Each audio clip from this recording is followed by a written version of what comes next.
Salut et bienvenue sur le podcast S'élever en même temps que son enfant. Je suis Maude, coach certifiée chez Mercredi, mais surtout maman de 3 enfants. Sur ce podcast, je t'aide à conjuguer la bienveillance avec la réalité de ton quotidien de maman.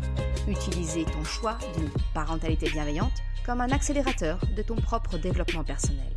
T'aider à changer de regard sur les situations que tu vis avec ton enfant pour t'en servir, pour grandir et apprendre sur toi.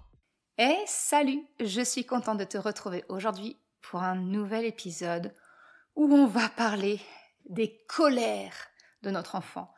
Comment parvenir à calmer la colère d'un enfant en crise?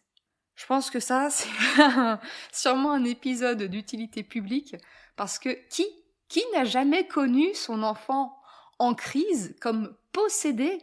Et alors, en tant que parent, on se sent souvent bien démuni pour savoir calmer cette colère de notre enfant. Le truc, c'est que ça vient très probablement, très souvent, venir activer très fortement en nous quelque chose. Et alors, en tant que parent, on va perdre nos moyens. Et là, c'est la descente aux enfers, j'ai envie de te dire. C'est les cris, les pleurs, les hurlements, les coups. Je pense que j'ai pas besoin de te faire un dessin, on connaît tout ça. Alors justement, comment parvenir à calmer la colère de notre enfant en pleine crise, en pleine tempête émotionnelle, de manière simple et efficace. C'est tout ce que je vais te partager dans l'épisode d'aujourd'hui. La première des choses que je voudrais te partager, te rappeler peut-être, c'est que la colère de ton enfant, ce n'est pas un caprice. Cet amalgame, il a malheureusement la vie dure, parce que les colères sont encore trop fréquemment confondues et nommées comme étant des caprices, et que le parent se doit de sanctionner, de punir, sous peine d'être laxiste. Cette confusion, en fait, malheureusement, elle est liée à une véritable méconnaissance des progrès des neurosciences et de ce qu'est réellement, finalement, la parentalité positive, bienveillante, quel que soit le nom qu'on lui donne. C'est vraiment cette méconnaissance-là. Et ça, je t'en ai déjà un petit peu parlé dans l'épisode 59, ni sévère ni laxiste, le juste milieu. C'est l'épisode 59. Pour rappel, comme d'habitude, tu as tous les liens en description de l'épisode.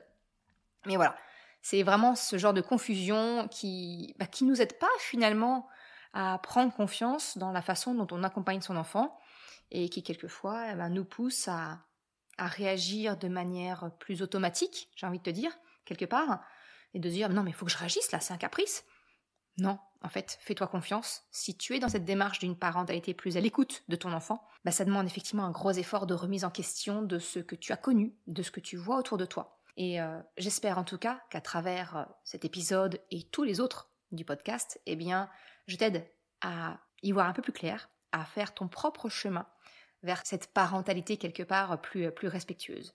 Parce que finalement, le fond, c'est vraiment ça. Je l'ai déjà dit en quelques mots, mais cet amalgame, il est souvent en partie lié avec l'éducation que l'on a nous-mêmes reçue. Et parfois, on va la reproduire, on va reproduire ce qu'on a connu parce que finalement, on va agir de manière automatique, sans vraiment réfléchir au sens de nos actes et pourquoi est-ce qu'on le fait. C'est la raison pour laquelle finalement, alors sur le podcast, je vais parler de parentalité bienveillante, positive. Entre toi et moi, c'est vraiment plus pour une question d'algorithme et que les moteurs de recherche me présentent à tes oreilles, parce qu'en réalité, je préfère le terme de parentalité consciente plutôt que parentalité bienveillante ou parentalité positive, parce qu'en fait, parentalité consciente, ça nomme bien ce qu'il en est, c'est-à-dire de faire nos choix en tant que parents en conscience pour notre enfant et la façon dont on décide de l'accompagner, de l'éducation que l'on choisit pour notre enfant. Bref, je ferme la parenthèse sur ce sujet. En réalité, les crises, les colères de notre enfant, c'est finalement juste le reflet d'une émotion, d'un besoin que ton enfant ne parvient peut-être pas à exprimer correctement.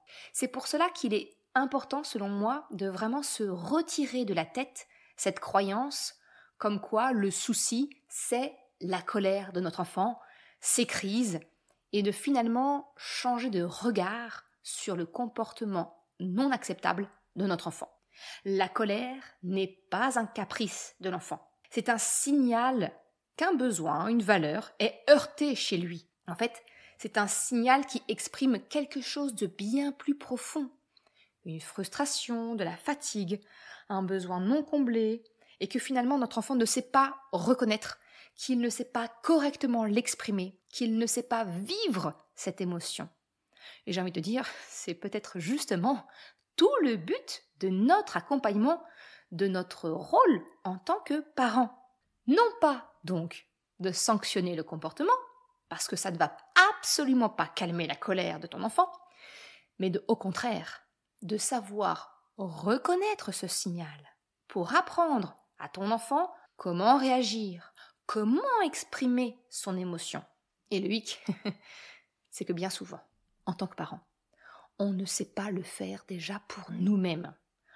J'ai envie de dire, quelque part, on le fait un peu au feeling, avec l'expérience. On réagit par instinct, mais on n'a pas du tout conscientisé comment réagir en fonction de nos émotions. Cette intelligence émotionnelle-là, on ne l'a pas conscientisée. C'est vraiment quelque chose qu'on fait à l'instinct, au feeling. Alors, quand ce ne sont pas des trop grosses émotions, généralement, on parvient à peu près à les gérer. C'est acceptable, on va dire. Mais il nous arrive bien souvent de nous sentir, nous aussi, complètement débordés par une émotion. Et c'est là que l'on peut déraper et de ne pas réagir avec notre enfant comme on l'aurait peut-être souhaité. C'est pour cela qu'il me semble vraiment essentiel, en tant qu'adulte, en tant que parent, de savoir, nous, reconnaître, vivre, comprendre et exprimer nos émotions pour être ensuite en mesure de vraiment transmettre cela à notre enfant. Donc, ce que je te partage dans l'épisode d'aujourd'hui, c'est valable naturellement pour ton enfant et calmer sa colère, mais c'est également applicable à toi. Ne l'oublie pas, s'il te plaît. Rentrons dans le vif du sujet. Quels sont les outils concrets qu'on peut utiliser pour calmer la colère de notre enfant ? J'ai envie de te dire que quand ton enfant pique une crise, bien souvent, on ne sait pas comment faire exactement. Ce que je vais te proposer là, c'est vraiment, encore une fois, des outils concrets pour te permettre d'apaiser ton enfant, calmer sa colère. Ce que je veux dire par là, c'est que je ne vais pas te donner un mode d'emploi. Ton enfant, c'est pas une recette de gâteau, c'est pas quelque chose de reproductible. Ce qui va fonctionner une fois ne fonctionnera peut-être pas la fois suivante. Ce qui fonctionne avec ton enfant ne fonctionnera peut-être pas avec son frère ou sa sœur. Et j'ai envie de te dire, c'est normal. Parce qu'ici, on parle d'émotions. Donc, par nature, des ressentis qui sont très personnels. Donc, pour parvenir à calmer la colère de ton enfant, apaiser ses crises, je te propose de créer ce que j'appelle la trousse de secours émotionnel.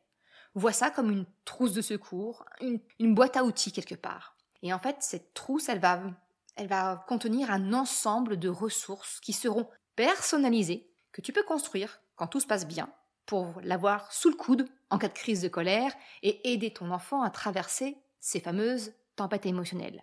Le but de cette trousse de secours émotionnel, c'est donc de noter, alors physiquement ou mentalement, c'est pas la trousse de secours émotionnel, c'est pas une énième sacoche que tu dois rajouter dans ton sac à main, pas du tout. C'est une boîte à outils mentale quelque part, d'accord ? C'est une liste que tu fais dans ta tête, que tu notes sur un post-it si tu veux. Moi, j'encourage aussi de l'afficher pour que les membres de la famille sachent comment calmer tel membre de la famille, parce qu'encore une fois, on est tous différents et donc il y a des choses qui vont fonctionner une fois sur l'un de nous et pas du tout pour les autres. Si je te donne mon exemple, moi, je suis très sensible à la musique, donc ça va m'aider à me calmer, par exemple. Si je mets la musique à mon mari, on peut être sûr que ça fonctionne absolument pas, voire ça aura l'effet inverse recherché. Ça ne va pas du tout l'apaiser, ça va au contraire l'activer encore plus fort. Donc voilà, c'est vraiment garde en tête que quand je te parle de trousse de secours émotionnel, c'est une liste d'outils qui seront de ressources finalement, qui sont personnalisées à chacun, qui sont propres à chacun, et que tu peux utiliser n'importe quand, parce que ce ne sont pas spécialement des choses que tu as à transporter sur toi. Ça peut, mais pas nécessairement. Je vais être beaucoup plus concrète et rentrer dans le détail. Ça arrive. Donc ce que je veux dire, c'est que cette fameuse trousse de secours émotionnel, effectivement, tu vas l'imaginer dans un moment calme pour trouver tout ce qui aide ton enfant, ou toi, à permettre de facilement redescendre la pression et de parvenir à revenir au calme plus rapidement, plus facilement en tout cas. La trousse de secours émotionnel, c'est un concept que j'ai créé et dont je t'évoque les bienfaits dans mon guide gratuit du retour au calme qui s'appelle la boussole des émotions. Alors la boussole des émotions, par exemple, c'est un des outils simples et concrets que tu peux utiliser dans ta trousse de secours émotionnel. Encore une fois, tous les liens sont en description. Tu peux aller jeter un coup d'œil à ce qu'est cet outil, la boussole des émotions, pour voir si effectivement tu souhaites l'ajouter à ta trousse de secours émotionnel. Si je te donne d'autres exemples, des exemples supplémentaires, pour vraiment que tu comprennes qu'est-ce qui peut être inclus dans cette fameuse trousse de secours émotionnel, ça peut être des choses, on pense très naturellement, nous en tant que parents, ça va être les objets de réconfort. Un doudou, une couverture, un objet familier, ça peut être des fidgets, ça peut être des odeurs, tu sais, par exemple, moi je sais que ma maman me mettait son parfum sur un mouchoir. Voilà, ça peut être des petites choses comme ça. Ça peut être des techniques de respiration, d'apprendre à ton enfant à savoir respirer profondément pour l'aider à se calmer. La respiration ventrale, la cohérence cardiaque, il y en a plein. Ça peut être des techniques d'auto-hypnose, de relaxation, etc. En fait, ce sont des outils qui peuvent te paraître très simples. Trop simples, oui, mais sincèrement, ce sont les plus efficaces. Crois-moi. En fait, tout passe par l'accueil des émotions de prime abord. Et en réalité, la colère, c'est pas une émotion qu'il faut absolument bannir et éviter. La colère est un sentiment légitime et nécessaire. La colère ne doit donc pas être réprimée. Les colères de ton enfant, elles doivent être écoutées, comprises comme n'importe quelle émotion.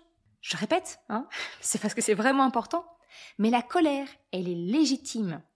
En réalité, c'est la façon dont on l'exprime qui peut être non acceptable. Quand la colère est communiquée, exprimée par des cris, des coups, etc., c'est son expression, c'est la façon dont on l'exprime qui n'est pas acceptable. Mais le sentiment, lui, il est juste et légitime, parce que c'est comme ça que ton enfant le ressent. C'est comme ça que toi, peut-être, tu ressens ta colère. Il est vraiment essentiel, primordial, important. On y va sur les superlatifs. Mais il est vraiment important de percevoir la différence qu'il y a entre l'émotion et la façon dont elle est exprimée. Il faut dissocier les deux quand tu cherches à calmer ton enfant et à lui apprendre que peut-être sa façon de la communiquer n'est pas acceptable. Sa colère est acceptable. La façon dont il la communique ne l'est peut-être pas. Dans la formation S'élever en même temps que son enfant, eh bien, en fait, je t'accompagne vraiment à savoir personnaliser cette trousse de secours en fonction des besoins uniques de ton enfant, en fonction de tes besoins uniques à toi. On va bien au-delà de la boussole des émotions. On va vraiment bien au-delà pour créer un ensemble d'outils parfaitement sur mesure, avec toutes mes meilleures astuces qui te permettront enfin de savoir conserver ton calme plus facilement, ou bien de le retrouver quand vraiment il est trop tard, ou que, en tout cas, cette crise, quelque part, elle est nécessaire pour apprendre l'un sur l'autre. Une fois que tu auras créé ta trousse de secours émotionnel à toi, il te sera alors très facile d'accompagner ton enfant à créer la sienne. J'ai envie de te dire qu'au-delà d'être facile, ça va juste te paraître tout à fait normal. Ça sera plus un effort pour toi, ce sera un nouvel automatisme quelque part. Si tu désires en savoir plus et rejoindre la formation S'élever en même temps que son enfant pour apprendre à créer ta propre trousse de secours émotionnel personnalisée, eh bien, tu peux retrouver encore une fois le lien en description de l'épisode ou directement sur le site merrecredi.com/formation au singulier. Pour terminer cet épisode, je voudrais insister sur le fait que, finalement, quand tu vas aider ton enfant à calmer sa colère, eh bien, le bénéfice que tu vas en avoir, c'est que ça va venir renforcer la connexion que tu as avec ton enfant. Oui, calmer la colère de ton enfant, c'est-à-dire vivre une crise avec ton enfant, ça a pour bénéfice, si tu parviens à le gérer de la bonne manière finalement, ça a pour bénéfice de venir renforcer la connexion parent-enfant. Alors oui, je sais que dit comme ça peut paraître bizarre, voire te choquer. Et pourtant, je signe et je persiste. Quand ton enfant exprime de la colère, que tu entends son émotion, quand tu l'acceptes, son émotion, alors pas le comportement, on est d'accord ? Des fois, quand il n'est pas exprimé comme il faut, mais quand tu acceptes son émotion, eh bien ton enfant alors se sent compris. C'est ça qu'on appelle accueillir les émotions. Et se sentir compris par une autre personne, ça va venir nourrir le lien que l'on partage avec elle. Donc oui, lorsque tu accompagnes la colère de ton enfant, que tu l'aides à comprendre ce sentiment, à comprendre le message de son émotion, au-delà de son comportement, tu lui permets d'apprendre à mieux vivre ses émotions. Tu apprends à ton enfant à savoir vivre sa colère d'une manière acceptable. Ton enfant se sent alors en sécurité avec toi, en sécurité émotionnelle, parce que ton enfant comprend alors que tu es là pour lui, non pas pour le gronder ni le punir. Non, chaque colère, chaque crise entre ton enfant et toi vient vous apprendre à tous les deux à un peu mieux vous connaître, à exprimer vos besoins, vos valeurs, et ainsi à approfondir cette espèce de mode d'emploi qui vous est propre. Cette meilleure connaissance mutuelle vient naturellement renforcer le lien qui t'unit à ton enfant. Quand tu réagis avec calme et empathie, tu montres à ton enfant qu'il est entendu, qu'il est en sécurité pour exprimer ses émotions, même les plus difficiles. Cela renforce non seulement son sentiment de sécurité, mais aussi la confiance qu'il a en toi. Il apprend que ses émotions sont valides et qu'il peut compter sur toi pour l'aider à les traverser, apprendre à les exprimer d'une meilleure manière. Utiliser ces challenges de notre vie de parent comme moteur pour renforcer la relation avec notre enfant, c'est exactement ce que je t'accompagne à faire dans les 6 modules de la formation S'élever en même temps que son enfant. Dans cette formation, on voit vraiment en détail les émotions, comment construire un cadre, des règles pour ton enfant auquel il va adhérer naturellement, mais aussi comment donner confiance en lui à ton enfant, comment susciter sa coopération naturelle et volontaire à la vie de la maison, et enfin, comment retrouver une ambiance sereine à la maison.